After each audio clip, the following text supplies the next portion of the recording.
Hello everyone, let's give praise and honor to our Heavenly Father for another day of life. Today we will be continuing with the book of Proverbs, chapters 16 and 17. Chapter 16 begins with, "To humans belongs the plans of the heart, but from the Lord comes the proper answer of the tongue. All a person's ways seem pure to them, but motives are weighed by the Lord. Commit to the Lord whatever you do, and he will establish your plans. The Lord works out everything to its proper end, even the wicked for a day of disaster. The Lord detests all the proud of heart. Be sure of this, they will not go unpunished. Through love and faithfulness, sin is atoned for. Through the fear of the Lord, evil is avoided. When the Lord takes pleasure in anyone's way, he causes their enemies to make peace with them. Better a little with righteousness than much gained with injustice. In their hearts, humans plan their course, but the Lord establishes their steps. The lips of a king speak as an oracle, and his mouth does not betray justice.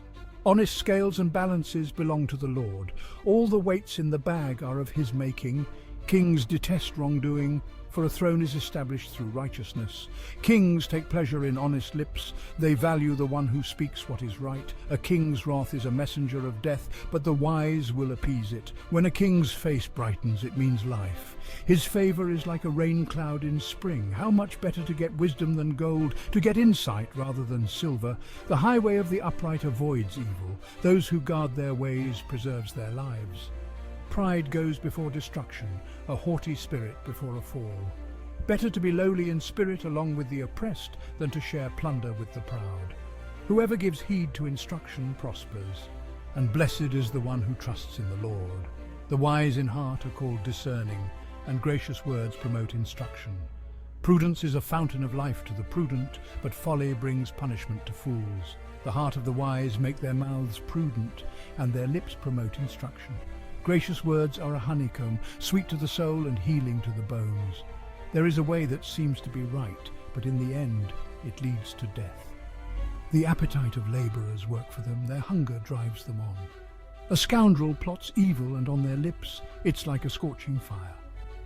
A perverse person stirs up conflict, and a gossip separates close friends. A violent person entices their neighbour and leads them down a path that is not good. Whoever winks with their eye is plotting perversity. Whoever purses their lips is bent on evil. Grey hair is a crown of splendour. It is attained in the way of righteousness. Better a patient person than a warrior, one with self-control than one who takes a city. The lot is cast into the lap, but its every decision is from the Lord. Proverbs chapter 17 opens with, "Better a dry crust with peace and quiet than a house full of feasting with strife." A prudent servant will rule over a disgraceful son and will share the inheritance as one of the family. The crucible for silver and the furnace for gold, but the Lord tests the heart. A wicked person listens to deceitful lips. A liar pays attention to a destructive tongue. Whoever mocks the poor shows contempt for their maker. Whoever gloats over disaster will not go unpunished. Children's children are a crown to the old, and parents are the pride of their children. Eloquent lips are unsuited to a godless fool. How much worse lying lips to a ruler. A bribe is seen as a charm by the one who gives it. They think success will come at every turn. Whoever would foster love covers over an offence, but whoever repeats the matter separates close friends. A rebuke impresses a discerning person more than 100 lashes a fool. Evildoers foster rebellion against God. The messenger of death will be sent against them. Better to meet a bear robbed of her cubs than a fool bent on folly. Evil will never leave the house of one who pays back evil for good. Starting a quarrel is like breaching a dam, so drop the matter before a dispute breaks out.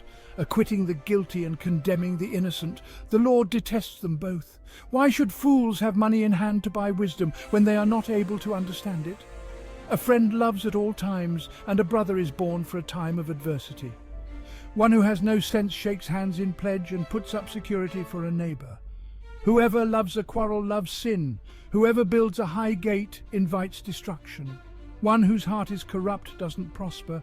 One whose tongue is perverse falls into trouble. To have a fool for a child brings grief. There is no joy for a parent of a godless fool. A cheerful heart is good medicine, but a crushed spirit dries up the bones. The wicked accepts bribes in secret to pervert the course of justice. A discerning person keeps wisdom in view, but a fool's eyes wander to the ends of the earth. A foolish son brings grief to his father and bitterness to the mother who bore him.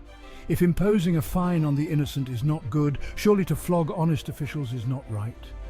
The one who has knowledge uses words with restraint, and whoever has understanding is even-tempered. Even fools are thought wise if they keep silent, and discerning if they hold their tongues. Unfortunately, we have reached the end of this chapter. I hope this has been a blessing to you. Thank you for watching, as always. Please like, share and subscribe. You are always appreciated. Until the next chapter, continue to pray.